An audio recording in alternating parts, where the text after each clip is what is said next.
Howdy folks, Jambareeqi here. The Lego Ninjago Movie was recently released in UK cinemas and I had a chance to go and see it.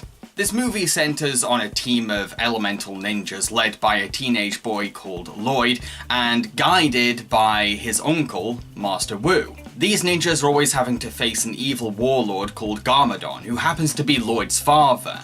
Lloyd gets so sick of his dad trying to take over Ninjago City that he steals the ultimate weapon and uses it against Garmadon. This weapon turns out to be a laser pointer, which doesn't destroy Garmadon, but instead grabs the attention of a giant cat who tries to destroy the Ninjago City. So the ninjas and Garmadon reluctantly join forces and go on a venture through a jungle to locate the ultimate weapon, the thing that might be able to destroy this giant cat. Now, this movie is less of a spin-off of the TV show and more of an adaptation of the original toy line from the makers of the Lego Movie and the Lego Batman movie. So fans may be disappointed because there's quite a lot of differences. Personally, as someone who isn't really a fan of the TV show, I wasn't that bothered about these changes. I wasn't fussed, but I can understand why loyal fans would be a bit miffed about the differences because they're very attached to the TV show. This movie was okay. It's fine. It's kind of mediocre and average, to be honest. It's not as bad as critics are making it out to be, but it's not also an underrated gem that deserves more attention or praise. My biggest problem with this film is that it feels like the leftover scraps from the previous Lego theatrical films. I didn't feel like I was watching anything new, to be honest. It's the same thing again, really, and I'm starting to notice that maybe, just maybe, the filmmakers or the studio saw the success of the Lego Movie and thought, well, okay, let's just keep replicating this.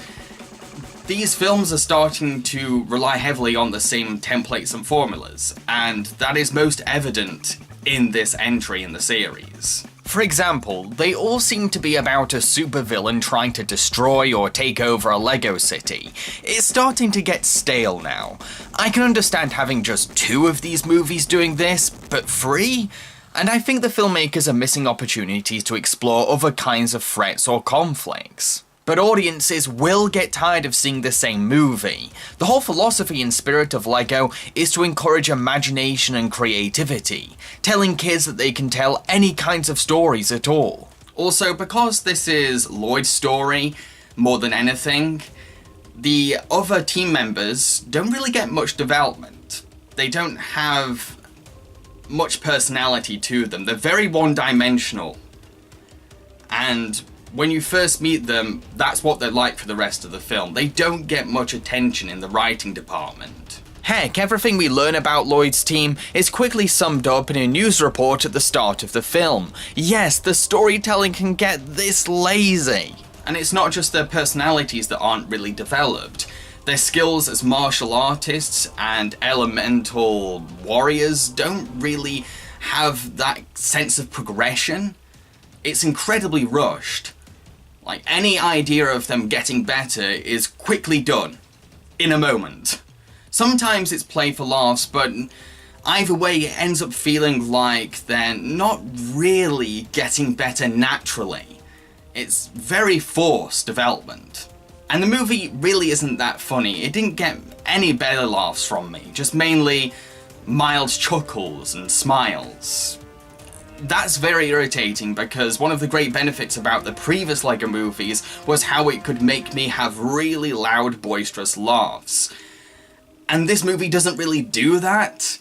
And the thing is, a lot of the scenes try a bit too hard to get us to laugh, and they drag out. They try to milk a scene, trying to really find a way to make us laugh, and it just becomes very draining, and it drags the film on.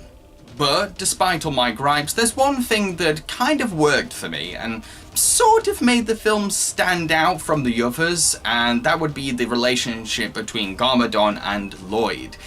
It's maturely handled, but also has that distinct Lego Movie sense of humour to it, because it could be really touching and heartwarming, but cheeky as well. What I like about it is that it's as if the filmmakers are exploring the idea of what if Darth Vader and Luke Skywalker ended up having a chance to develop as father and son, to have some bonding time. And it's really kind of sweet. And at the same time, it's what you would picture happening as well. And towards the end of the movie, I started to choke. I didn't actually cry, but if the movie went the extra step and was a bit better, then I think it could have made me cry. I came close. I did feel something. It was a very moving climax to the film. To conclude, I thought that the Lego Ninjago movie was passable. Not amazing, but also not the worst thing ever either. It's sort of slightly in the middle. Lloyd's team members aren't very interesting and are pretty much pushed to the back so that he can get all the attention. The movie isn't that funny, and there's not much to the film. And like I said, if you've seen the other theatrical Lego movies, you've kind of seen this one as well. However, the father-son aspect of the film is decently handled. It can be touching and moving, but also cheeky and silly. My main worry now is that the filmmakers behind this series are going to be really dependent on this one formula and are just going to do the same thing again and again and again, even though this is a franchise with the potential to tell all kinds of different stories. I've been Jambareeqi and I hope you enjoyed this review. If you did, then feel free to subscribe to my channel because I make a lot of videos like this one. I'd also like to remind people that this month marks my 5th year anniversary on YouTube.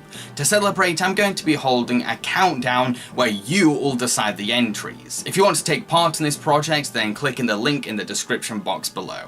Cheerio, folks.